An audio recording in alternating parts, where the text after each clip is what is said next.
So you imagine.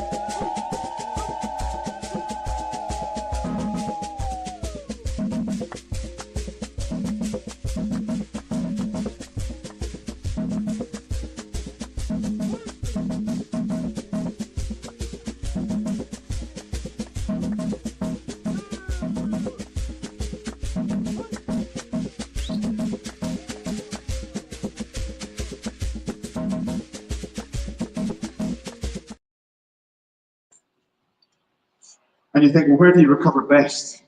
When you're sleeping. And then we thought, well, where do you sleep best? And usually in your own bed at home. You know that feeling of coming home after a long trip away, and you get into your own bed, and it just feels right, and you fall asleep and you have a great night's sleep. So we were traveling all around the world into all kinds of different hotels, different beds, some that were, you know, we didn't have a big budget, and we were staying in some fairly ropey hotels. So that feeling when you get into a bed and it sags down and you wake up in the morning with a sore back and you have an awful night's sleep.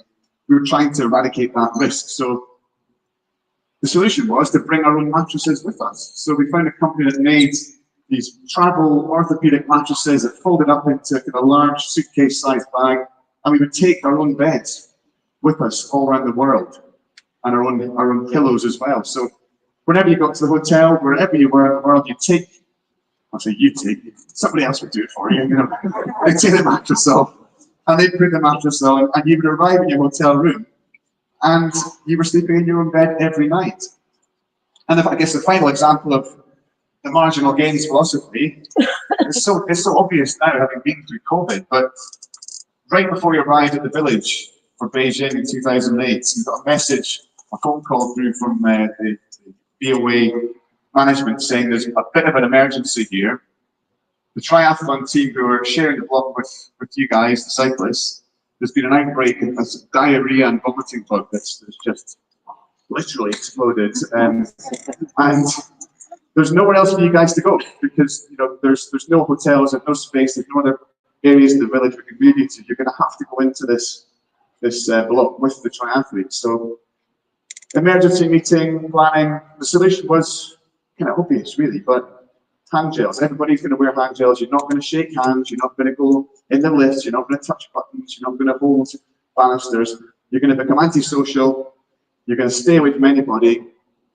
And hygiene is going to be absolutely vital that you stay on it. And none of us got sick. And you can't say that for sure that was what made the difference. But ultimately, you come to the biggest race of your career, the Olympic Games. You train for 4 years, possibly 10 years for this one moment, and you pick up a bug right before it, and it scuppers your chances. So, these are just examples of the lengths we'd go to make sure that we didn't have change, we didn't have surprises, that everything was taken care of, and also the margins of victory in defeat were so small. I won the first world title in 2002 by 1,000th of a second. So 1,000 meters of racing against the clock, and you win it by what equated to 50 millimeters of distance. So every tiny detail counted and was important. But of course, no matter how well prepared we are in life, there's always a spanner in the works at a time when you least expect it or want it. Change can happen at any time, and it can come with some months or even years of advance notice to allow you to have time to put new plans into place. Or the goalpost can move at the last second without any warning. And you have to be, I think, disciplined to stay focused in those situations and literally focus only on what you have control over. Now, the latter of the two happened to be in 2004, heading towards Athens in the Olympics. It was aiming to become Olympic champion for the first time. That was my aim, and I was competing in the 1,000 meter time trial, the kilo, as it was known. Now, you only get one shot in this event. It's 4 laps of the track. You're on the track by yourself. You don't get any heats or qualifying. You don't get to see what your rivals are doing until they step up and do their performance. And they do it in reverse order, reverse seeding. So if you're number 1 in the world, then you go last. And you have to sit there and watch all your rivals post their times before you get on. And that's the moment that you can start to have doubts creeping into your head. You can look at other people, get distracted, and lose your own focus. Now, 3 weeks before the Olympics in Athens, we had a guy called Dr. Steve Peters, who was our psychologist for the team. And Steve has been instrumental in my life. Certainly recently, he's been a massive help, and he was a huge help in my career. But I'm kind of embarrassed to admit that up until this point in 2004, I hadn't really engaged with him or any of the psychological assistance that he had. And it was almost seen as a chink in your armor back in those days to go and see a psychologist, which is ridiculous, because it's, if you had an injury, you'd go and see the physio without thinking about it. If you had a broken bike, you'd go and see the mechanic.